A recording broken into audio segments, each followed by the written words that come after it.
6:49, and we're following some breaking news for you this morning. One person killed in a rollover crash overnight in Minnesota. It happened around midnight near mile marker 105. That's near Wilton on Highway 2 in Beltrami County. Witnesses say that a car was headed west when the driver lost control, went through the median, and rolled into the eastbound lane.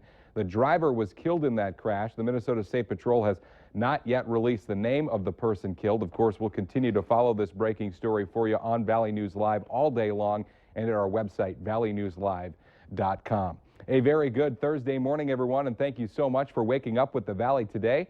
I'm Kyle Bosch, and we're just getting started with nonstop news and weather all the way up to the top of the hour to help you plan your day. Lisa does have this Thursday off. Tinder dry conditions have public safety officials across the valley worried about fires. North Dakota Governor Jack Dalrymple declared a statewide fire emergency, and the National Weather Service has red flag warnings in place for large parts of North Dakota, South Dakota, and Minnesota. It all means that there are a lot of burn bans across the region. Fire officials say even where there aren't bans in place, you do need to be careful with campfires, brush burning, and even smoking. Well, not just rural areas that are in harm's way of fires. Check out this picture from St. Paul in the Twin Cities.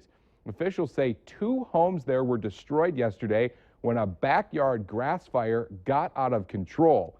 It all started when a downed power line ignited that grass on fire. The search for a missing Minnesota college student appears to be over this morning.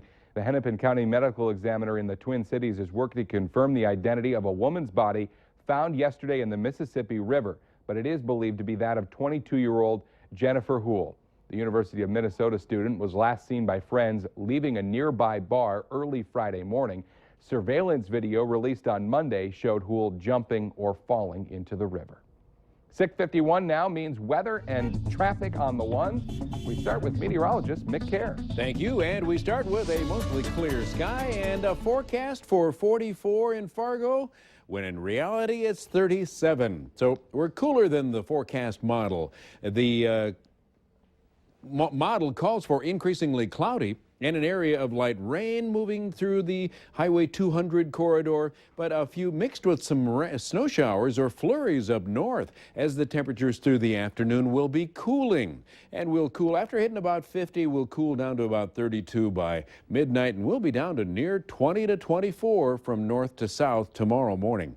On the way to about 48 to 50 for southeast North Dakota, very windy. South of I-94 in North Dakota, it's a red flag warning. Most of west central and most of Minnesota, excluding northwest Minnesota, is also under a red flag warning today. Partly sunny, windy, and cooler, going to the low 50s in central Minnesota, but cooling through the afternoon through the mid-30s to some upper 20s. So any precip that falls could be mixed with a little snow shower or flurry activity, down to 32 by 5 o'clock in Langdon, Cavalier, and Candu. Sky's all clear out there now. It's a beautiful morning. There goes the rain for southern Minnesota, and here comes some flurries. Yes, flurries, snowfall for the northern parts of North Dakota today. West-southwest winds are gusting 28 to 33 out in the Bismarck and Minot area. And our temperatures in Grand Forks under a clear sky 31 that feels like 23. In Fargo under a clear sky 37 feels like 29. Got a traffic report for you now. Here's Al Ahmed. Good morning, Mick. Good morning, everyone. Lots to tell you about this morning. First off, there's a two-car crash on Main Avenue in Moore near the Village Green golf course, and now you're just cleaning that up now, so make sure you're looking out for that. If you're headed into downtown Fargo or downtown Moorhead, another train eastbound just out over here. I'm on Main Avenue and I-29 right now, just out headed east. That's going to tie up traffic down there again. Interstate 94, we have two stalled cars, one westbound at Vets Boulevard, the other one eastbound, just west of 45th Street. There's going to be road construction or striping work going on 25th Street and Interstate 94. A lot of stuff going on this morning. On top of that, we have a lot of traffic. Interstate 94 traffic really thick this morning. Interstate 29 traffic, exactly what you would expect. Really busy, particularly northbound. Make sure you're driving extra carefully today. And if you're in Moorhead, careful of that crash at Village Green and Main Avenue. Al Ahmed, Valley Today traffic. A federal prisoner who escaped from the Devil's Lake jail and the former jailer who police say helped him could be headed to court today in Oregon for extradition back to North Dakota. Wesley Brown III was caught yesterday in the North Bend, Oregon area. He was awaiting sentencing after pleading guilty on charges of possession of a firearm by a convicted felon when he escaped from the Devil's Lake jail. Rachel Cephalus was also arrested in Oregon with Brown. She's the correctional officer who's accused of assisting his escape. Allegiant Airlines says a court order will stop its pilots from going on strike today. Certainly good news for travelers. Pilots threatened to walk out while they're in a dispute over scheduling and benefits. The pilots say they will abide by the court ruling, and the company applauded that decision, saying a strike would have left tens of thousands of people in the lurch ahead of the busy holiday travel weekend. The Star Tribune is reporting that Minnesota Governor Mark Dayton is considering limits on taxpayer-funded travel to Indiana. It's a response to the new law in that state that's prompted harsh nationwide blowback from gay rights supporters. If Dayton issues the ban, he'd become the fourth governor to do so this week. Indiana's governor signed the Religious Freedom Act last week, which purports to protect the right of religious expression. But critics see it as creating a legal basis for discrimination by business owners, landlords, or others on the grounds of religious objections to homosexuality. A bill that would outlaw so-called revenge porn in North Dakota is now on the governor's desk.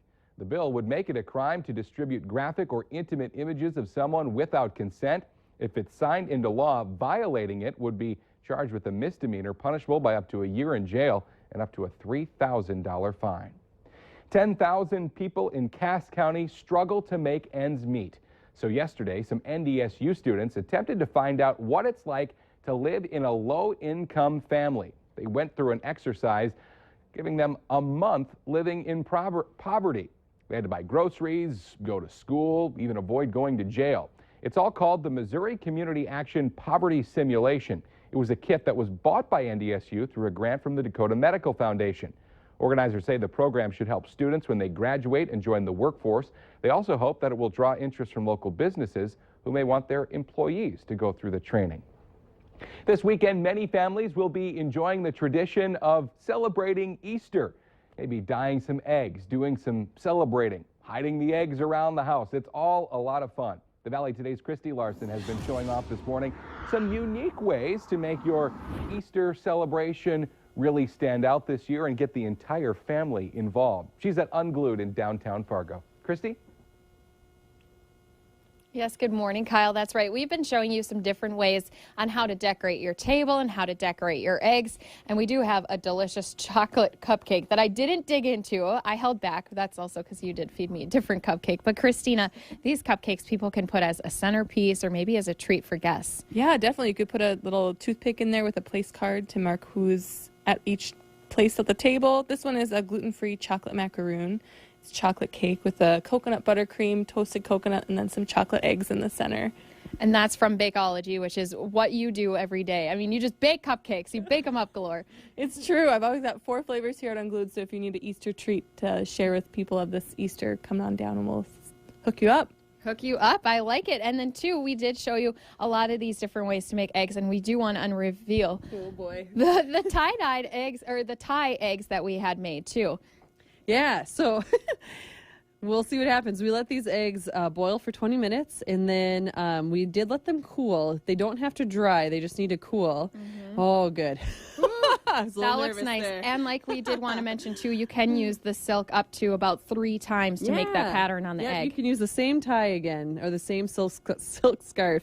And I'll help you open this one. Thank you. And again, you can go onto valleynewslive.com, look for that hot button, and go to Unglued's Pinterest page where they have a lot of these ideas and decorations and directions up there. And Kyle, I did want to just show you one more egg. This one says my name on it. It says fancy. Yeah, your name is right. And I think I have a few ties at home that I could probably use to do the tie-dyed eggs. Christy Larson reporting live from Unglued with some great fun Easter decorating ideas this morning. Do you want to stay updated on breaking news and weather alerts wherever you go throughout the day? Well, all you have to do is sign up for our Valley News Live text alerts. Head to our website, valleynewslive.com, and click on the text alerts button. One more reminder for you. We told you about it just about 15 minutes ago. It's for Maple Valley School District. No school in Buffalo today because of a water main break. That affects kids kindergarten through 3rd grade. There is still school, however, in Oriska and Tower City today. So some lucky kids and some not so lucky this morning. Let's get our answer now to our question of the morning on Facebook. Today's question: parents are 10% more likely to do this at night than non-parents. The answer: sleep with their cell phones. Gotta keep an eye on what your kids are going to text you if they're going to be late or something like that. I guess so. Probably a good idea. Yeah. I guess just better caution. Yeah. That's it. That's our time. Have a very wonderful Thursday, everybody. Got more news and weather coming up in just about 25 minutes or so. We'll see you tomorrow morning.